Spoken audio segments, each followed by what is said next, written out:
Hello, folks. Welcome to Holding On with Holder, where I talk to interesting people about interesting topics. My name is Steve Holder, and I am your host. Our guest this evening is Caleb Garrison, food industry employee. Welcome, Caleb. Thank you for having me. I appreciate your time.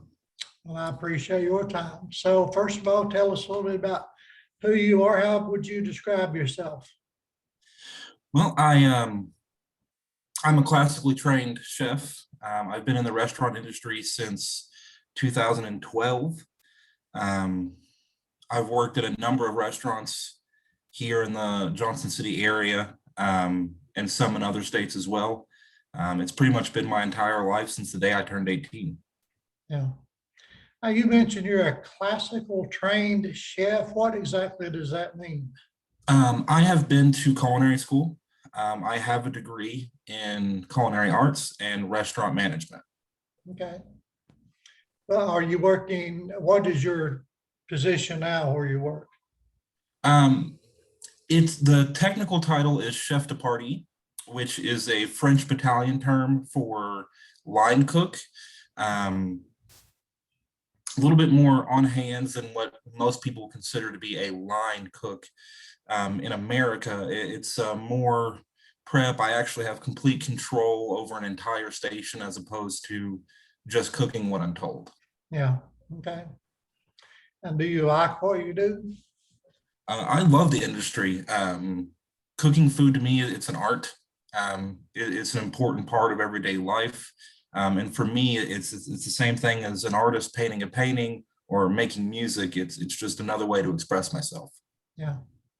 I think we all enjoy good food. I don't know anybody that doesn't enjoy good food. And how long have you been doing that? You said since you're 18. How old are you now? Yeah, about 2012. So almost, I guess at this point, just about 9 years. Okay. Are generally speaking, are people in the food industry paid enough? Absolutely not. Considering other industries um, of similar workload um, and the dangers involved in being a kitchen, where you have extreme heat all the time due to just ambient heat of the grill and fryers and things of that sort, where every day, especially in the summer here in the South, heat exhaustion is a very real concern. Cuts and burns, slipping, falling, back injuries due to lifting. Um, those are a prevalent everyday concern. Just the same as a factory employee or anybody else working in those type of environments. You have people here, specifically in Tennessee, making on average in the restaurant business $8 to $11 an hour.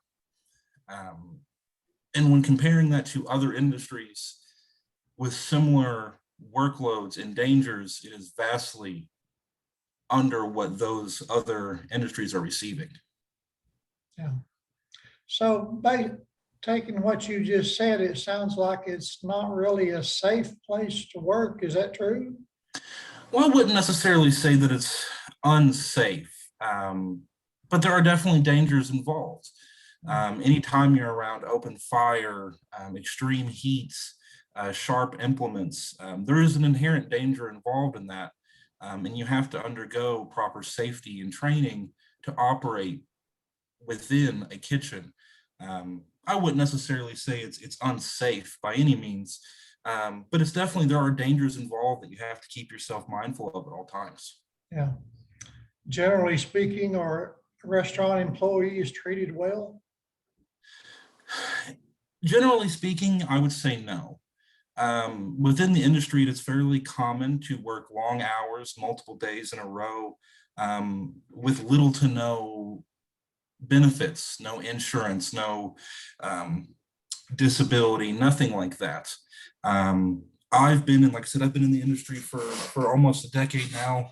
I've never worked in a restaurant where insurance was openly available and easy to obtain.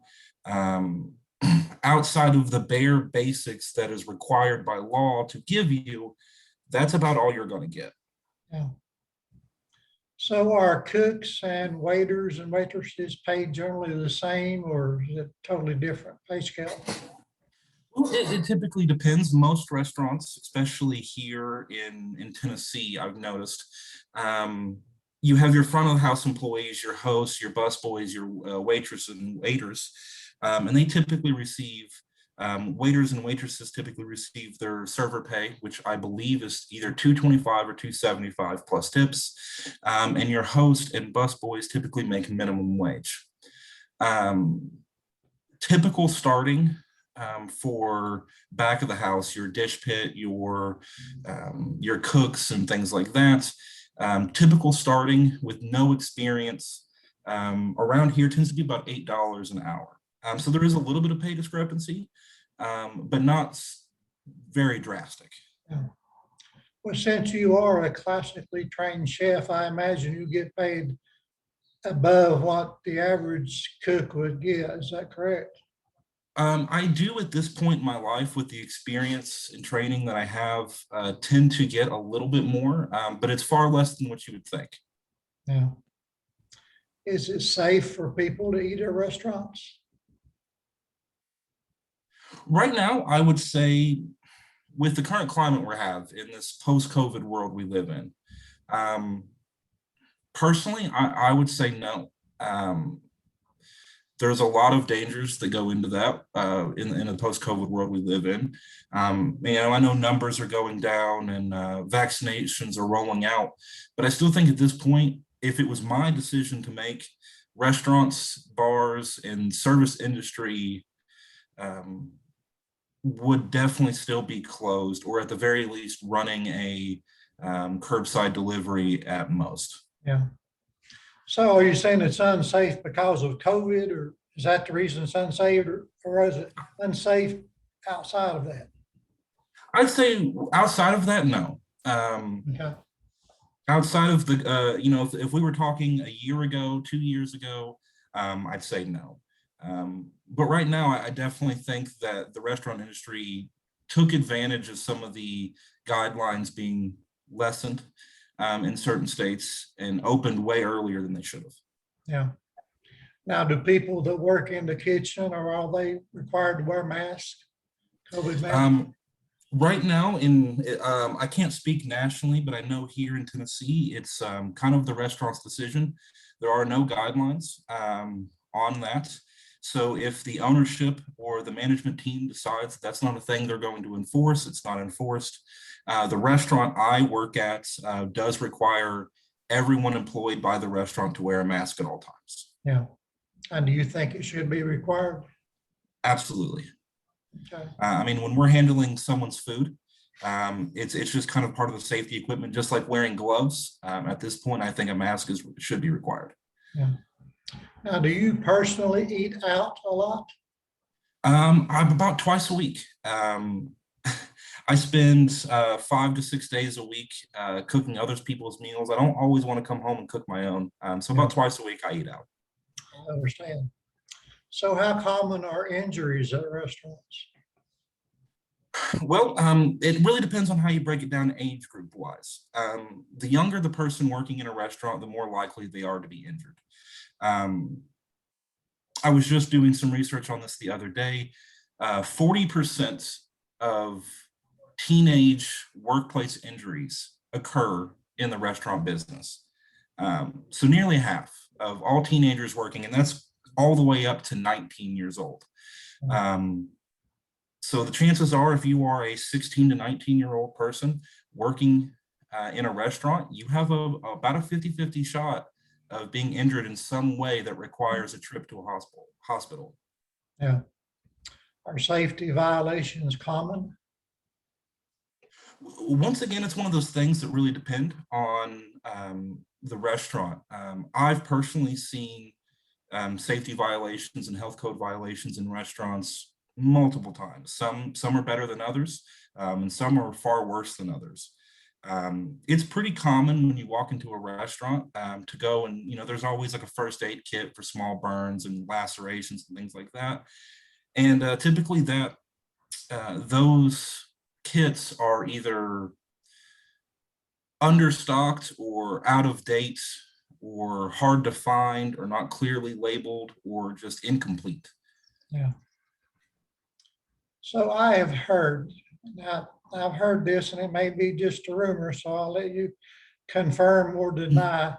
Is it true that the food industry has a lot higher drug use among employees than most jobs? I can't say definitively. I don't know the numbers on that. Speaking anecdotally from my own personal experience, drug use and alcohol use is a little higher than in other industries that my friends, family work in. Um, and I would say a lot of it just has to do with stress.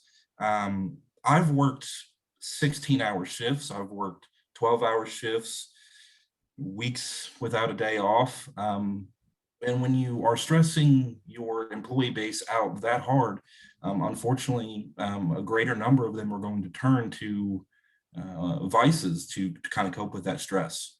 Yeah. So it's a very high stress job. I would say so. Yeah, you're typically working with customer demands. When you go to a restaurant, you want to be served quickly.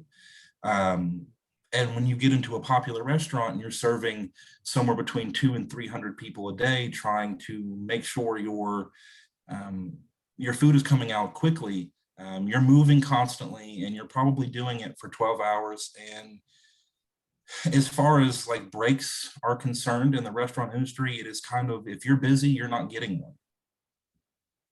Yeah. And there's no way you're going to please all the customers. Absolutely not. I mean, you're just not going to do that. And some people go to restaurants, unfortunately, with their minds made up that they're not going to be pleased. They're going to complain about something. Yeah. I have a habit when I go to a restaurant and find something I enjoy, every time I go back to that place, I can eat the same thing. Mhm. So is there a lot of human trafficking in the food industry?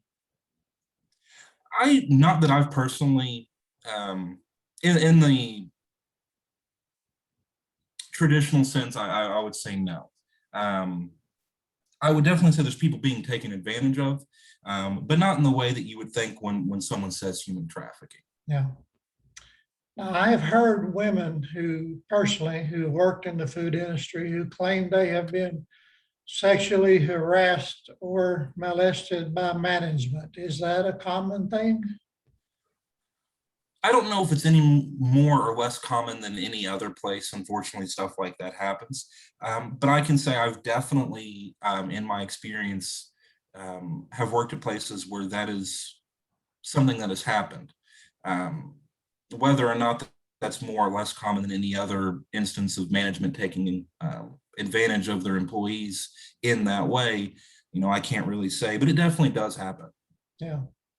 So is it better to work for a chain or just a local business? Both have their difficulties. When you're working for a major company, that company doesn't necessarily care about its employees as much as like a mom and pop or a local place is going to. Their turnover rate's going to be higher. The benefits they give you are going to be lessened. They're more about profit. And if you're not making money for them, it's going to lessen. But with that, you also have regularity of work, because there's always going to be business for your major chains. So it's kind of the good and the bad. It's more up to personal preference. I despise working for the major companies, just because you're going to get a lower wage, you're going to get harder to obtain benefits, you're going to get none of the personal interaction that you want from your management team. Because in general, the bigger corporations, they're just not going to care about one individual person. Yeah. Now, do you work for a franchise or is it a local business? I do work for a franchise here in Johnson City, but it is a smaller franchise, more local, based out of Asheville, North Carolina. Yeah. And I imagine turnover is high in restaurants, correct? There is an ongoing joke within the industry that if you make it a year at the same restaurant, you're kind of the veteran.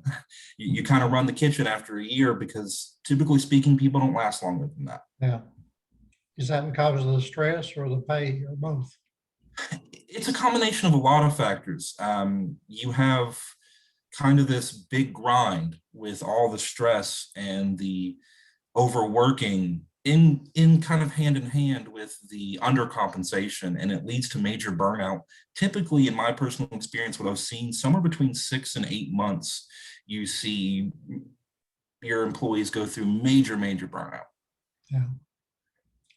Now, would you recommend the food industry for a teenager who's considering a first job? Personally, absolutely not. No, because of the COVID situation? Well, there's a number of reasons.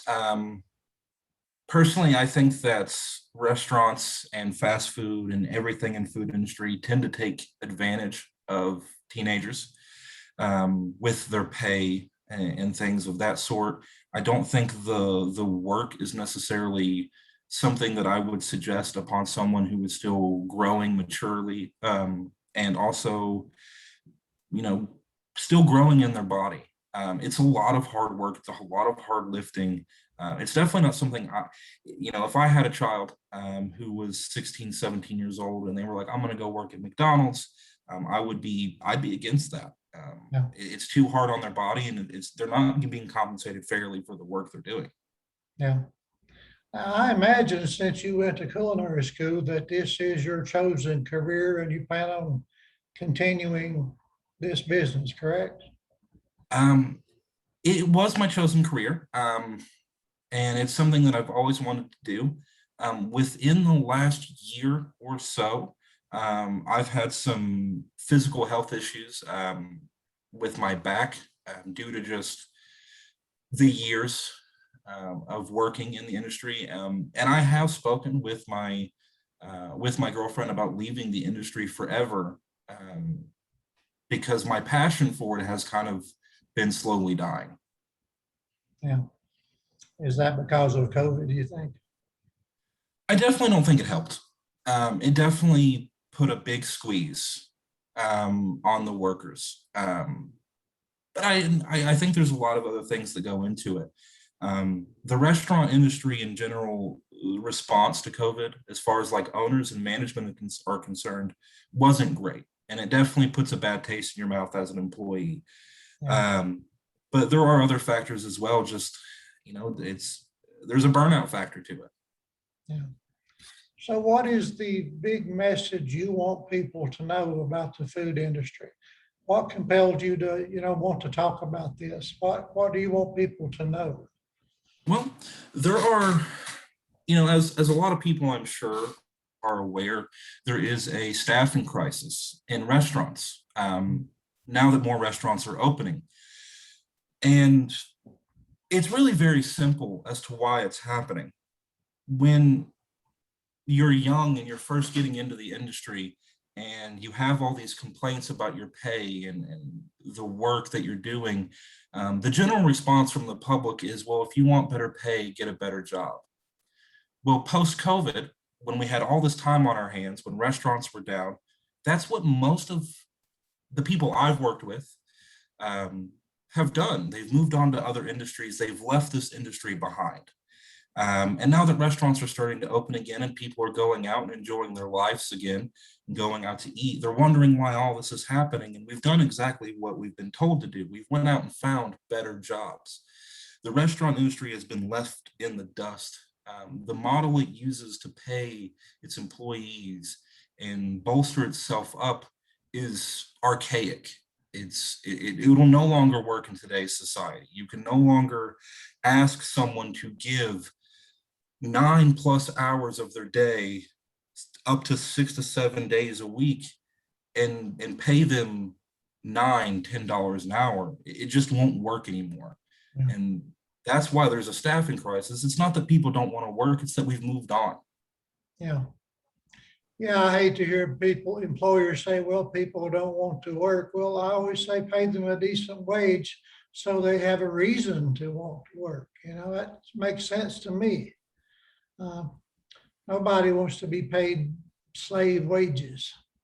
Yeah, and the fact of the matter is, this whole defense that a lot of people are having with people are choosing to stay on choosing to stay on unemployment is just empirically untrue. Right now in the state of Tennessee, 5% of all workers are on unemployment, which is actually lower than before COVID happened. So it's not that we're staying home and we want to be on the government's payroll. It's simply that during the lockdowns and things like that, we've moved on to other industries that are going to take care of us and our bodies and our families better. Yeah. Have you considered owning your own restaurant? I have considered it. It's one of those things that takes money. It takes a lot more money than I have. But for a long time, that was always the dream. I mean, I think anybody who makes this a part of their life for an extended period of time, that's always kind of the dream, whether it's realistic or not. Yeah. So do you think the fact that Tennessee is one of the a so-called right to work state makes that better or worse? Well, a lot of people have a misconception on what that means. You know, a lot of people think that that means that you can be fired for any reason. And really, the true reason why the right to work even exists was for unions. It was a law meant that you do not have to join a union to work. Um, and over the years, there's kind of become this distorted perception of it. And it goes both ways. It comes from the employees and the employers who have this distorted view on what that law really means. And in some cases, there's actually some illegal firings that happen that the employee doesn't know that he has a legal standpoint to fight that on, because there's just giant misconceptions on how that law actually works. Yeah. Do you feel like overall you're treated well where you work now? Where I work now, I love my job. By and large, it is a fantastic job. Are there problems? Absolutely.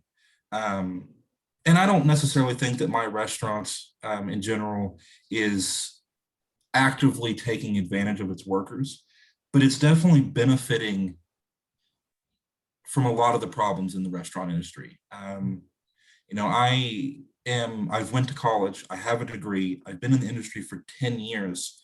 And the fact of the matter is I make $10 an hour.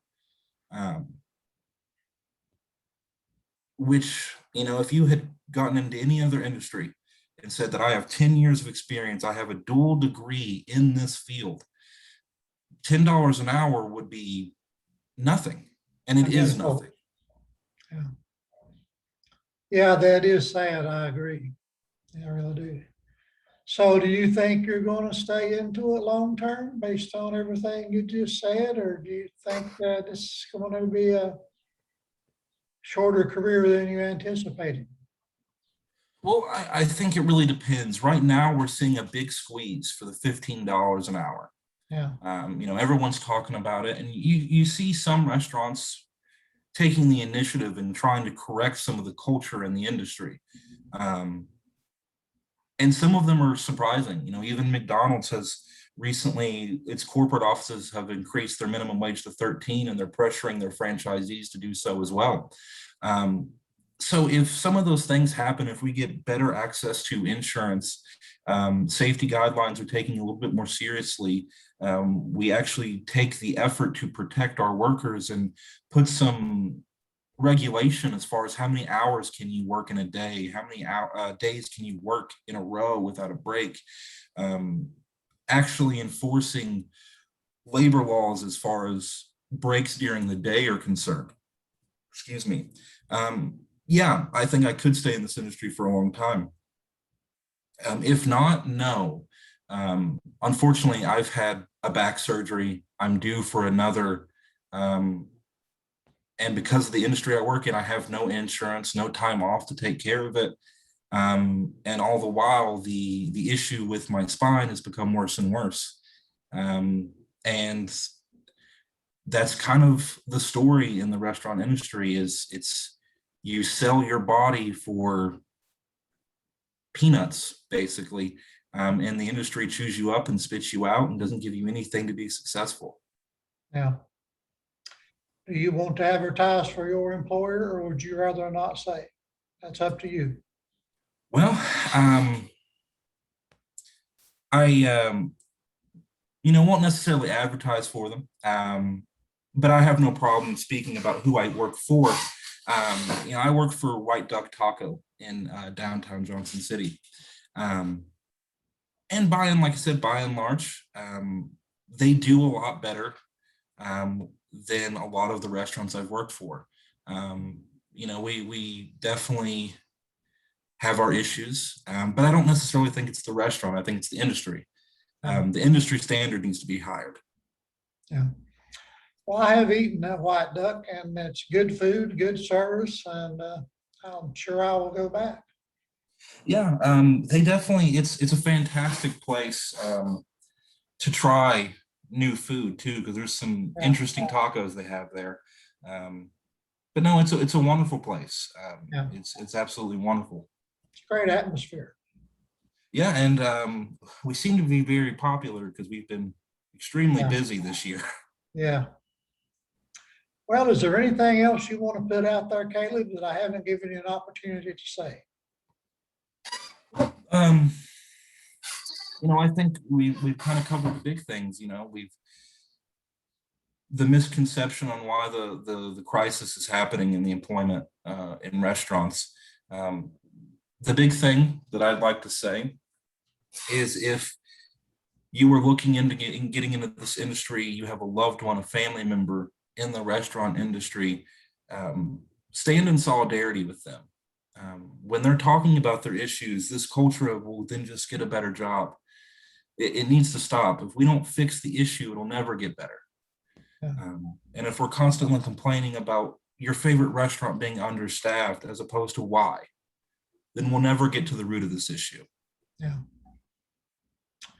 Well, Caleb, I thank you for talking to me. I've learned a few things, and it's great to get to know you and great to learn more about the industry. And everybody seems to have their theories, and, some good and some not so good, but thank you for giving me your time. Absolutely, anytime. This is it's my life, and I like, I'm very passionate about talking about it. So I appreciate you giving me the opportunity to come on and speak with you today. Sure. Is there anything you want people to know about you? Other than the fact that, if you do want to support your local kitchen chef, you come down and see me. We take our kitchen takes tips. So if you come down and I cook you an amazing meal, feel free to help me financially, be the change you want to see in the world. So how does a person tip a cook? I'm not even familiar with how to do that. Well, some restaurants don't do it. And that's, most restaurants, I would say, don't do it. But where I work at White Duck, the waitresses and waiters there make an actual livable wage. They don't make server pay. So any tip that you give when you order your food, either it be cash or on card, is split between everyone on shift. Okay. So we share our tips equally between front and back of the house, because the front of the house actually makes a full wage as opposed to just the server wage. Okay, well, that's good to know. I learned something. But yeah, in general, that's not the case. In general, that's not how that works. But at least we're at White Duck, that's how that works. Yeah. Well, okay, Caleb, thank you again for giving me your time. I've enjoyed talking to you. Folks, thanks for tuning in to Holding On with Holder. Please subscribe to my channel and feel free to share this video all over social media. Caleb, I will let you go, and thanks again for your time. Thank you for having me. I wish you all the best. Bye-bye. You as well.